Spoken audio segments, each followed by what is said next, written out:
Thanks for having me here today. So I received an invitation from Nick and John, and I decided just to focus on the project that were mentioned, which is real estate in transport environments. So this is my dissertation project, and everything related to that happened in grad school. So I'm bringing you back to my grad school time. So our story begins this way.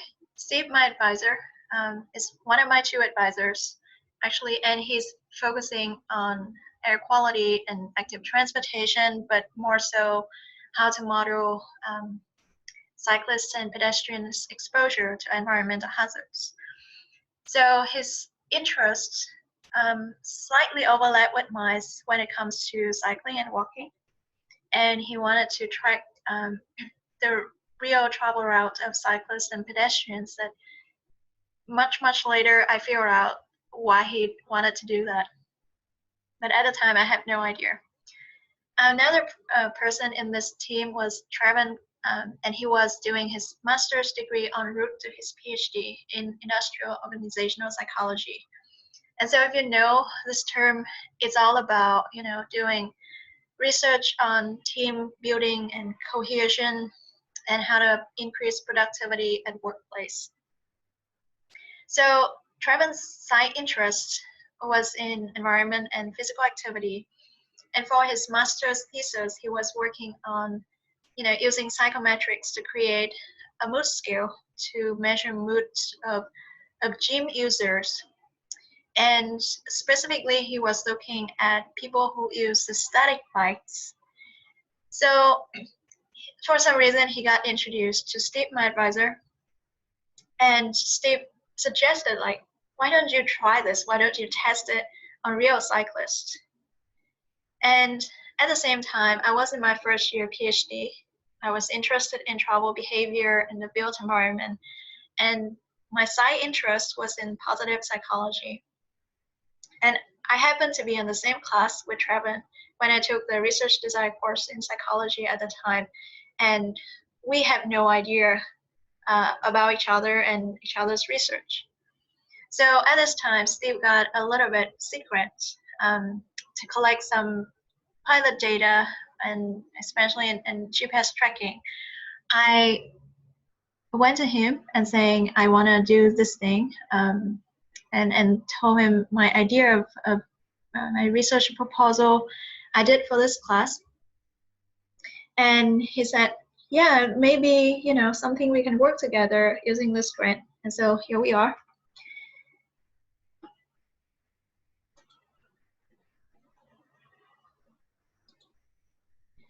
So this is my proposal from childhood to adulthood. At first, obviously, we can think of it like a small child to bigger person, but more so, it's also kind of narrowed down. At first, I come up with something very big, and people say, oh, you have to narrow it down further. And at the end, my final proposal is very narrowly focused. So first, in my first year, at the product of this research design course, I came up with this idea of testing people's decision making when it comes to choosing a transportation mode or travel routes. And so I came up with a theoretical framework, basically just mess up several behavior theories and trying to test that in the transportation context. So I wanted to get more of causal inference. I designed a two-stage experimental design with virtual realities, and then in the labs, I randomized a trial and then send people out in the real world and track them with GPS. So basically at this stage, I have no real world constraints. I didn't have to care about how I'm gonna recruit this many people, how I'm gonna bring them in the lab, create all these instruments, and then keep them in my study 2 weeks later for GPS tracking. So it's definitely a hectic job I never had to care about for a class project. At the end of my first year, we have to turn in something called research prospectus. So it's like a mini proposal, except that it's not as clear-cut as a proposal.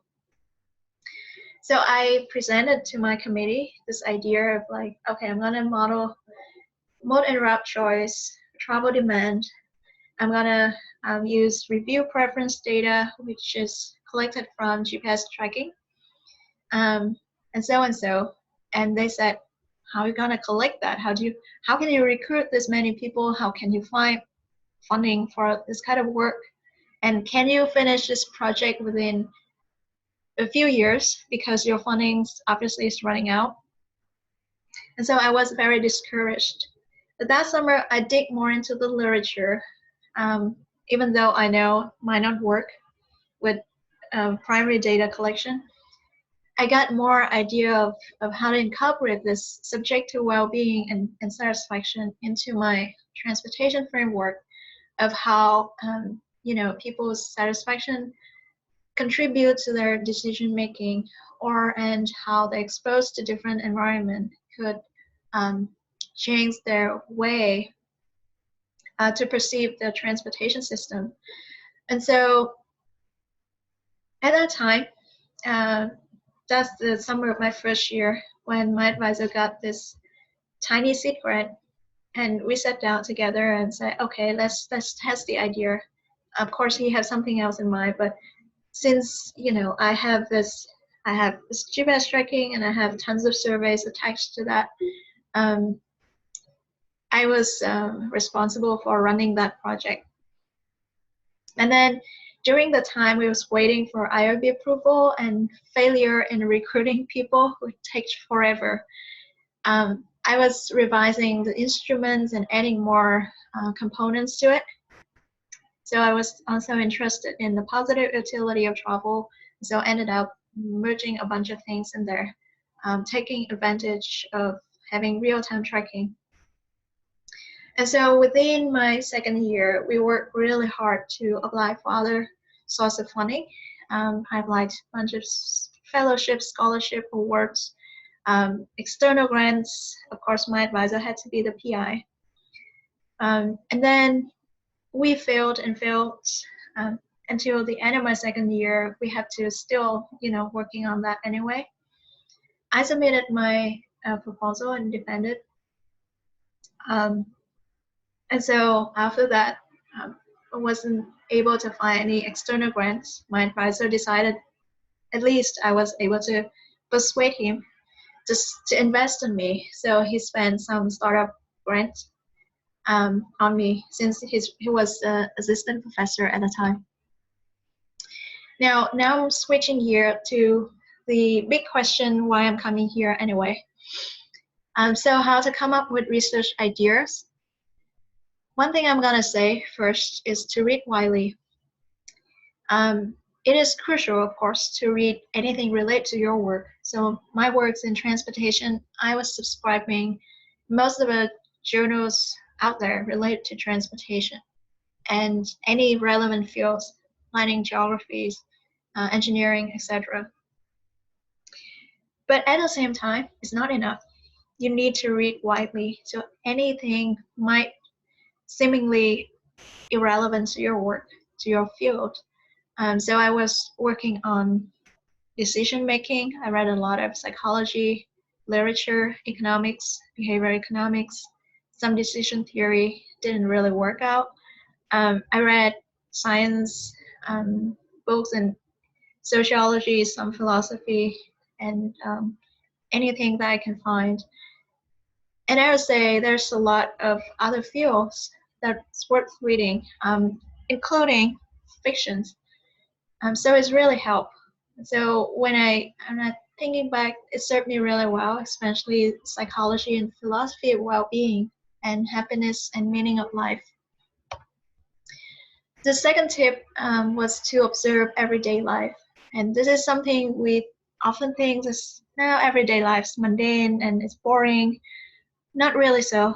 So the painting on the left was painted by Johannes Vermeer, a Dutch artist. Vermeer and Tabak and several other Dutch artists at the time was able to look at everyday life and the working class everyday activity from a different light, different perspective, and they really turn this boring, regular, everyday activity into something, into a masterpiece like this. Another example, Jan is a Danish urban designer and an architect, and he's been observing people's interaction in public space. And he came up with great ideas in several books on how to design public places that really serve people's and increase, social interaction and people's well-being. So there's a whole bunch of examples in the literature. Henry Lefebvre, rhythm analysis is one example of that in philosophy. Stuart Chapin, 40 years before I did my work in Washington, D.C., he also had this work observing people's interaction in everyday life in DC area. Ji-Fu Tuan or Torsten Hagerstrand, two geographers who's really dedicated their work and a lot of time, research time, trying to model, coming up with theory on people's, time geography and how people's schedule and fit their everyday activity in 24 hours. And so, in other words, there's a lot to look at in everyday life. There's still new way of thinking from this regularity, mundane and rhythmic activities. So I had some idea for research while I was walking in the nature, feeling so excited whenever I walk or bike in the green space, and when I visited water space, or I feel stressful whenever I have to interact with the traffic, etc. So there's certain things I experience firsthand, and then I kind of informally interview my friends whether they experience the same thing, and it's coming up like, okay, there might be something new to look at, and then started research the literature and see whether anybody's coming up, and of course they did. But still, it's a good way to start. Reviving old ideas, another way to look at that. So there are good ideas that ended up dying because there were no ecosystem of technologies and advancement to help build this idea into something visible application, for example. And so Da Vinci, for example, coming up with this idea of flying machine, which centuries later become our airplane. But at the time he proposed this idea, there were not enough advancement in mathematics, physics, aerospace, engineering. Any advancement wasn't, there was no supported system for this idea to become a real world application. Similarly, autonomous vehicle has been there. The idea has been around for a while. But until recently, we started talking more about this because we have new advances in computer infrastructure. We have more, new research coming out for artificial intelligence. There's new studies for neuroscience, that all of this work together create this machine that can interact with each other and interact with the environment. So there are new support systems that helps turning this idea into something tangible. So an example in geography is time geography, or information communications technology. So this idea has been around since the 1960s, Torsten Hagerstrand. However, it's still a good idea and people are still working on it, but not a lot of recent advancement until we have all of these tracking devices, we have mobile sensors, we have tons of spatial temporal data and real-time GTFS to work with. And so now with this old framework, with new methods, new data, we have new studies. So I would say trying to dig old literature, work on older theory, maybe dead theories, you might find some interesting idea there. Find the gaps and mine them. It might be simple by looking at the literature in your field and focus on the gaps the contributions. Those you can find in the introduction or at the end of the lit review section. And then look at the implications of this study, limitation and future directions might be at the end of the discussion section or conclusion. So try to read more and take notes along. And then you might find lots of notes that are really helpful in the future studies. Whiteboard session is another way for more interactive creation. So recently I worked with this grant. So I had a whiteboard. I call my collaborator coming over, and I still work on that myself, and he's standing behind me, and we started like drawing this idea that I had in mind, and he kept asking questions, I kept jotting down new things, and at the end we came up with really different direction that I never came up myself on my own before. So I try to do the same thing when I jot down my thought on the board, drawing diagrams, lots of arrows, maybe kind of causal loop diagrams if you must.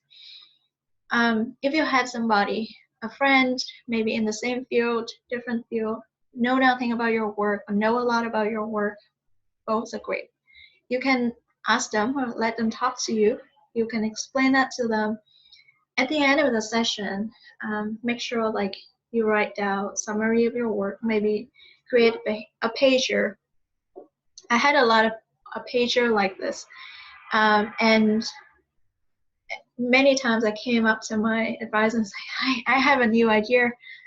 And they was looking at that. I was like, yes, great, keep it there. And you might need that one day. So some of that turned into papers, some of that still working on. Practice both sides of your brain. So many regions on your left brain regulates logical thinking, analytical skills, analytical thinking, and really help you a lot in doing working with math and science and technology. For many regions in the right side of the brain is associated with intuition and with holistic thinkings and imagination. So it's really good if you work with arts, music, and etc. Now, there's a theory of, right side dominant or left side dominance. There's very few evidence, scientific evidence for that.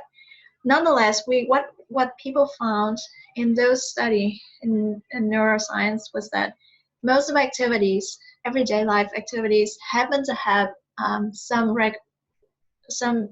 movement or using some coordination between two sides of the brain. So if there's something that you are something analytical skills that you use in your left side of the brain, you still need some coordination with the right brain. Nonetheless,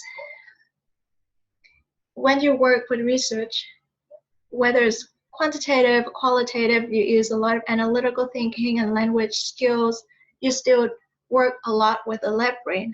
And we still need to balance that out with the right brain side in order to create this imagination, intuition, holistic thinking. And in order to do that, we need to go beyond anything that we are doing in everyday activity. We might need to read more in fictions or science fiction. We let our imaginations flow, enjoy arts, and maybe kind of doing some games of labeling emotions. Working with emotions is a great thing because it needs to coordinate both sides of the brain. Take a walk. It might be a common idea to think about taking a walk to clear your mind and declutter your mind. So when you sit down, all the messy thoughts in your brain's already gone. So it's kind of sort of like meditation. But at the same time, the good news from neuroscience is that by taking a walk,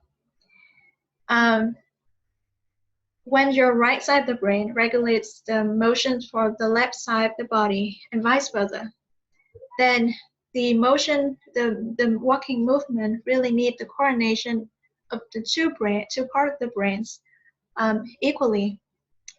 Now, this rhythmic, slow movement of walking can trigger the brain to produce this alpha wave that is associated with creative thinking. And the part of the brain that regulates this motor skill is also at the same region, same location with the region of the brain that regulates this creative holistic thinking. So whenever you're walking, that motor skill region is activated, and it's also the same region for creative thinking. It's also activated. So that's why coming up, you can come up with a lot of idea by taking a walk. There's many recent studies has confirmed this hypothesis.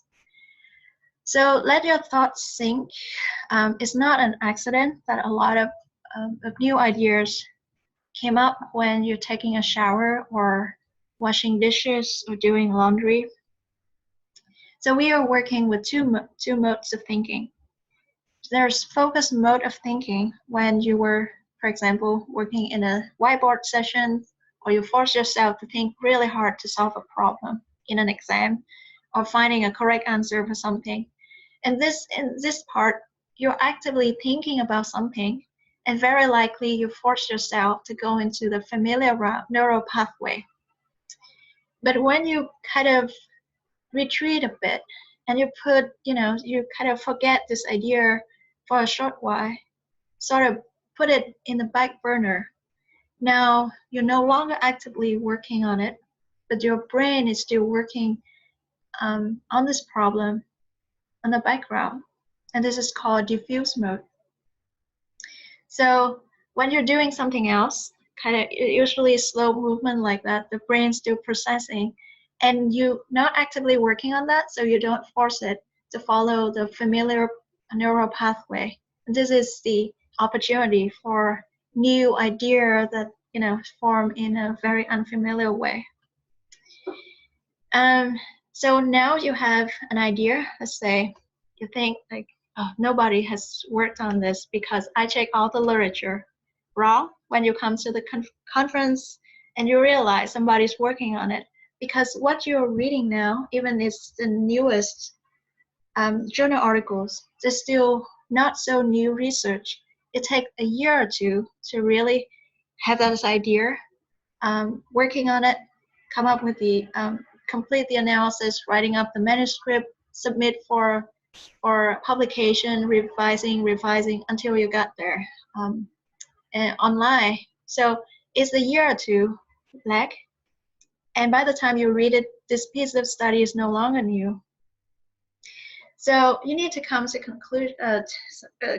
conference and attend multiple conferences in order to know what people's currently working on. That's the newest piece of research. I need to emphasize this thing because this is the mistake that I made as a grad student. I didn't think much about the implications of my research until I started to think about money. So I came up with an idea because I like it, and I know most people would be the same, like, oh, I'm working on that because it's so interesting to me.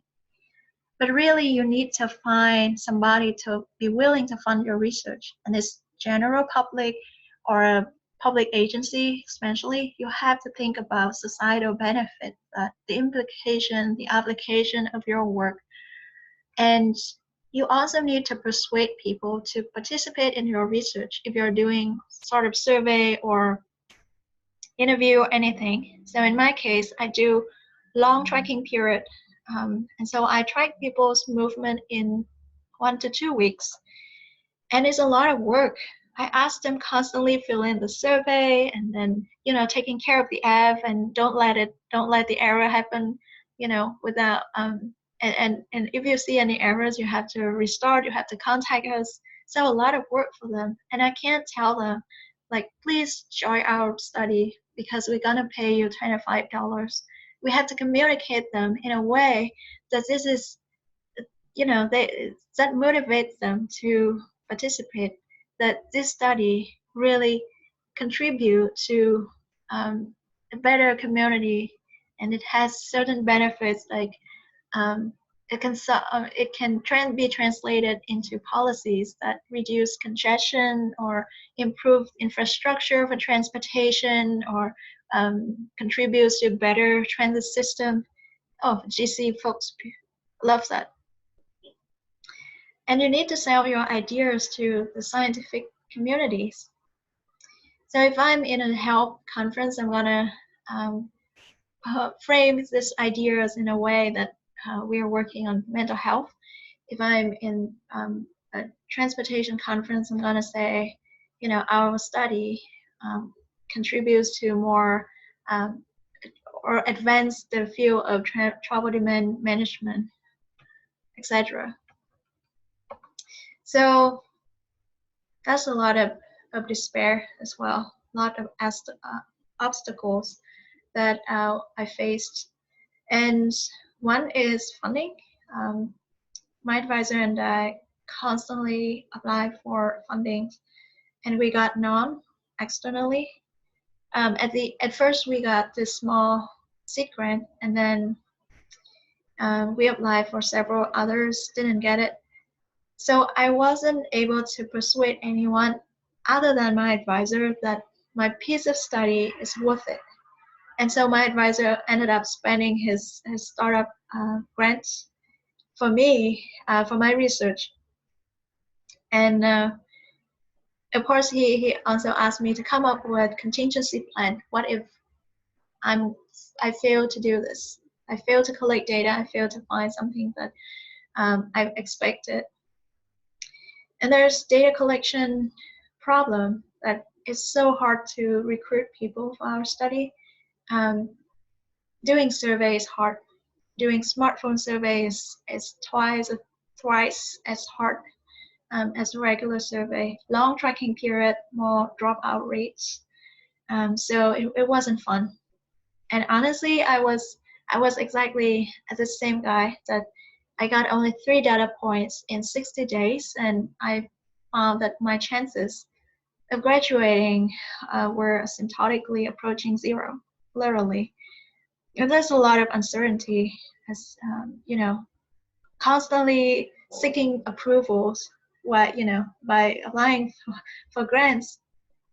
And at a point that everyone's turning their backs to me, I was really in doubt of the worth of my research, and kind of question myself whether this is worth it. Does it matter that much? Is that a good topic to pursue? There's other notes I want to emphasize here.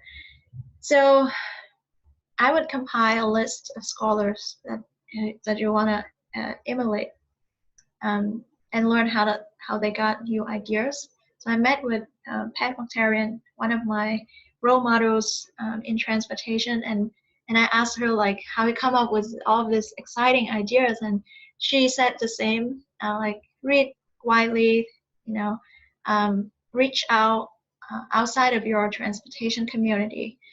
So I did the same. This doesn't apply for every kind of research, but this is my approach, that I was think big and play God. At the early start of any new projects, I'm gonna sit down and think, what would I do if I live in a world of unlimited resources that I don't have any constraint? And then after that, I imposed constraint and I started to make it realistic. So any discrepancy between my grand idea versus my realistic plan, those would come into the limitation and future directions section. Not everything, but you would know some of that would be like, we were not able to do this, but future direction or future research might want to explore this direction, etc. Find a topic that is important in the next 5 years when you're on the job market. I received this piece of advice when I started my PhD, and I think it's right. I wouldn't work on something just because it's hot at that moment. If you need help, just ask. You'll be amazed to see how willing people are to help you out. Of course, you need to be strategically about asking for help. Don't be a pest. So, for example, I was stuck with data collection. I emailed a bunch of people that I know, didn't get really useful answer. I continued to email a bunch of people I barely know, still didn't really get any help. And I ended up emailing a bunch of people I didn't know. Not random people. Those are people whose paper I read a while ago, and I know they were very successful in recruiting participants for their study, or they have some experience working with smartphone data collection. And ended up, I got help and really appreciate. I follow up with them to say, how much of an impact their advice got in my studies, and my enrollment goes up this much, and they were happy too. And I was able to build really good collaboration from that. I would say luck happens randomly most of the time, but also happens when opportunities meet preparation. So be ready, be mature in terms of, that you can prepare great theoretical framework with not be knowledgeable about the literature, having a research idea, and at some point there'll be opportunity comes for a funding opportunity or a collaborative opportunity, then you just jump on board. Take risks. Now that I'm teaching, I will tell my students that I want them to take risks. Most of us here in grad school already live our life by the book, and this is time for us to deviate from this a little bit. So be willing to take risks, be willing to get out of your comfort zone, and willing to try new things, willing to feel and learn some lesson from that. And collaborate with people that you find that have some similar research. Don't compete because you're gonna lose. And it's easier to take risks as a team. I realized it's when I was alone, it's so hard to deviate myself from my normal routes. But as a team, it's easier to have rejection. It's easier to have some loss because the risks kind of divide equally among the team members, at least to my perception. Remember that life gets tough sometimes. I have this existential crisis once in a while. It's like what I'm gonna do with my life, etc. But at the end of the day, it's gonna work. As long as you like your research, you have an intrinsic motivation to do research, you're still enjoying it, keep going, and you'll get somewhere. So I didn't get as much grant as I had, but I ended up still having some money and still able to sell the idea, still be able to get a job. My advisor got bigger grant out of it. He ended up having an NSF career work. So I guess things works out. So thank you.